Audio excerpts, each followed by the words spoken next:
5वें अध्याय में कर्म संन्यास योग का वर्णन। न प्रहस्येत प्रियम प्राप्त नो दुजेत प्राप्त चाप्रियम स्थिर बुद्धिर सम्मूढ़ो ब्रह्मविद ब्रह्मणि स्थितः। भगवान ने 5वें अध्याय में संसार में किसका मन आसक्त है और परमात्मा में किसका मन लग गया है इसका वर्णन किया। जो व्यक्ति संसार की वस्तुओं में आसक्ति रखता है उस व्यक्ति का मन संसार में आसक्त है, और जो परमात्मा में अपने आप को हमेशा लगा करके रखता वो ब्रह्म में स्थित हो जाता है। ये पता कैसे लगता है? जो व्यक्ति ये देखते रहता है कि शुभ मुहूर्त कब है, कौन सा नक्षत्र अच्छा है, कौन सा दिन अच्छा है, कौन सी जगह में बैठना चाहिए, किस तरफ मुख करके बैठना चाहिए, समझ लो कि वो संसार की आसक्ति में भटक रहा है।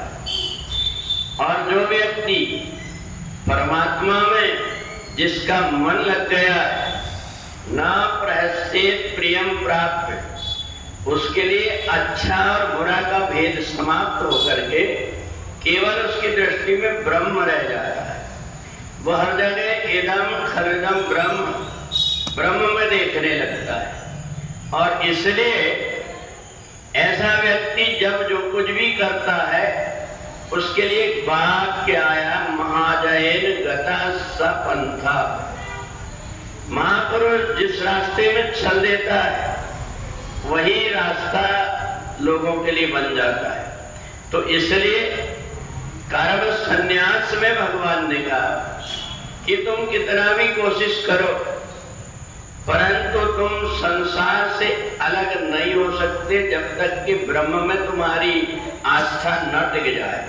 और ब्रह्म में जब आस्था टिकी, व्यक्ति को ये मेरा है ये मेरा नहीं है, इसको खुशी देना चाहिए, इसको परेशान करना चाहिए, जब तक कि ये भेद बना हुआ है तब तक समझ लेना चाहिए कि वो व्यक्ति संसार में आसक्त है। किसी न किसी रूप में धीरे धीरे जरूर वो अभ्यास कर रहा है, धीरे धीरे संसार से अलग होने की, पर संसार से वो अलग नहीं हो पाया। और इसलिए जब ऐसी दृष्टि आ जाए कि जब हम मिट्टी और सोना, गाय और कुत्ता, इन सब में भेद छोड़ करके सुनी चाहिए सुपा की जब पंडिता समदर्शना, ये सारी चीजों में जब हमारी आसक्ति अलग हो जाती है तो समझ लेना चाहिए कि उस व्यक्ति की आंख में ब्रह्म बसा हुआ है। जिसको भी देखता है वो ब्रह्म की दृष्टि से देखता है। और इसलिए ऐसा व्यक्ति सब प्रकार के कर्म करता हुआ भी कर्म से विरक्त हो जाता है।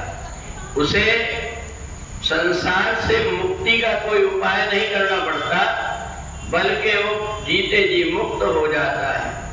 और इसलिए भगवान ने 5वें अध्याय में कर्म संन्यास योग बताया कि केवल वस्त्र पहन लेने से, रंग बिरंगे अपना आभूषण धारण कर लेने से, रंग बिरंगी वेशभूषा बना लेने से कोई आदमी महात्मा और सन्यासी नहीं बनता। सन्यासी व्यक्ति तब बनता है कर्म इंद्रियाणि संयम या आस्ते मनसा स्मरण, जिसकी इंद्रियां ब्रह्म के अलावा और किसी का चिंतन ना करती हो। दूसरे सुख क्या होते हैं ये उसको पता ही नहीं है। उसको ये लगता है कि सबसे बड़ा दुख से छुटकारा हो गया, और सबसे बड़ा दुख क्या है? हनुमंत विपत्ति प्रभु सोई, जब तब सुमिरन भजन न होई। तो इसलिए संसार की आसक्ति को छोड़ करके जब परमात्मा में व्यक्ति का मन लग जाता है तो उसकी दृष्टि में सर्वे भवन्तु सुखिनः, सबके सुख की कामना करने लगता है। और इसलिए 5वें अध्याय को भगवान ने अर्जुन से कहा कि कर्म से तब तक के छुटकारा नहीं मिलता जब तक कि हमारी आसक्ति संसार में बनी रहती है, और संसार से जैसे हमारी आसक्ति हट करके परमात्मा में लग गई, हर दिन उसके लिए दीपावली है, हर दिन उसके लिए आनंद ही आनंद है, तो इसके लिए अलग से कुछ करना नहीं पड़ता। हर समय जिसके जीवन में उत्साह और आनंद आ गया है तो समझ लेना चाहिए कि वो परमात्मा से परम आनंद से जुड़ गया है। बोले वृंदावन बिहारी लाल की, लक्ष्मी नारायण।